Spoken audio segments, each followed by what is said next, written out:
at me as I remember. I remember when we caught a shoot. Pengertian kapsul. Kapsul adalah sediaan serbuk yang dimasukkan ke dalam kapsul atau sediaan setengah padat yang dimasukkan ke dalam kapsul. Bentuknya menarik dan praktis. Kedua, cangkang kapsul tidak memiliki rasa sehingga dapat menutupi rasa obat dan bau yang kurang sedap. Ketiga, mudah ditelan dan cepat hancur. Keempat, kapsul dapat diisi dengan cepat karena pada pembuatannya tidak memerlukan bahan tambahan seperti pada pembuatan tablet dan pil. Kerugian kapsul. Yang pertama, kapsul tidak bisa untuk dibagi-bagi. Kedua, kapsul tidak bisa untuk balita. Ketiga, tidak dapat digunakan untuk zat yang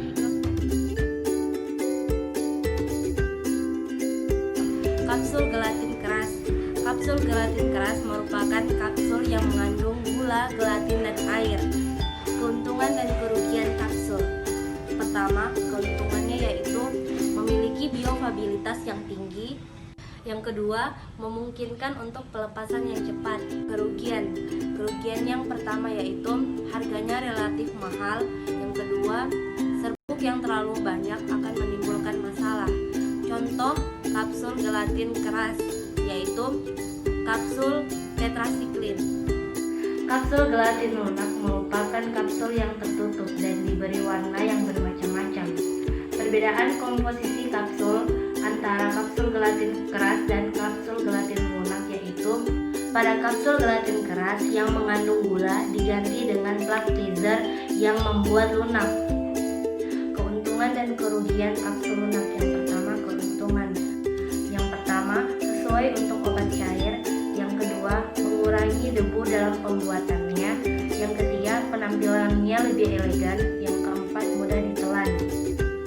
Kerugiannya, yang pertama, lebih mahal dibandingkan kapsul keras dan tablet. Yang kedua, memungkinkan interaksi obat antara isi dan cangkangnya. Contoh kapsul lunak, yang pertama, kapsul minyak ikan. Yang kedua, kapsul vitamin. Yang keempat, ada komponen penyusun kapsul. Bahan aktif. Bahan aktif merupakan zat yang memberikan respon terapeutik setelah dikonsumsi ke dalam tubuh dengan dosis yang sesuai. Bahan tambahan. Bahan tambahan dalam kapsul dimaksudkan untuk membantu memperbaiki keadaan formula yang kurang memenuhi persyaratan, agar hasil produk kapsul dapat memenuhi kriteria yang diharapkan dan sesuai tujuan yang diinginkan. Macam-macam bahan tambahan. Yang pertama ada pengisi, pengikat, penghancur, pelicin. Ini saya akan menjelaskan tentang metode pembuatan kapsul. Yang pertama, metode granulasi basah dilakukan dengan proses granulasi seperti pada formula sediaan tablet, di mana bahan-bahan aktif dan sebagian bahan-bahan lainnya kemudian dilakukan proses pengisian dengan menggunakan mesin pengisi kapsul. Selanjutnya yang kedua yaitu formulasi sediaan kapsul dapat juga dilakukan dengan metode pencampuran langsung. Caranya adalah bahan aktif dan bahan tambahan yang sudah ditimbang dilakukan pengayakan halus.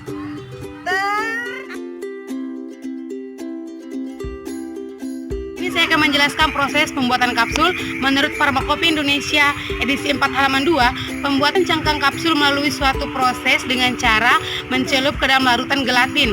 Kemudian gelatin dikeringkan, dirapikan dan dilepaskan dari pin tersebut. Kemudian bagian indah ditutup dan diletakkan. Ini saya akan menjelaskan metode pengisi kapsul.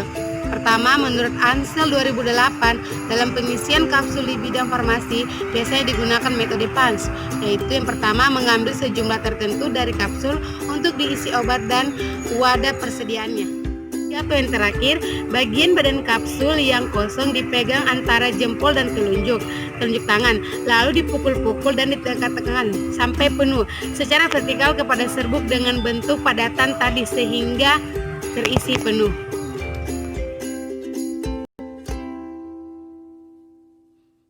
menjelaskan tentang evaluasi pada sediaan kapsul.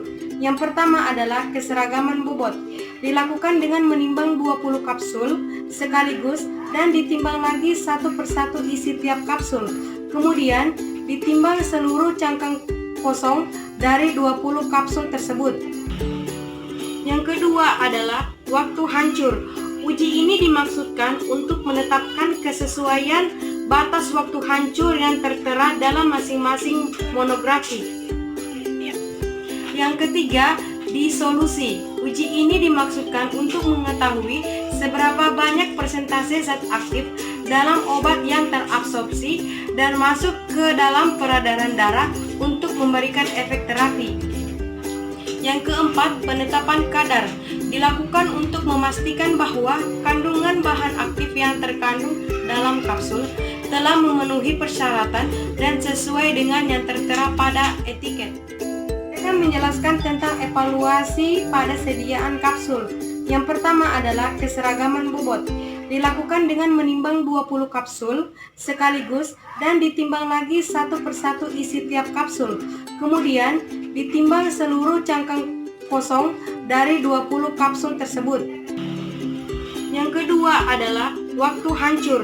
Uji ini dimaksudkan untuk menetapkan kesesuaian batas waktu hancur yang tertera dalam masing-masing monografi.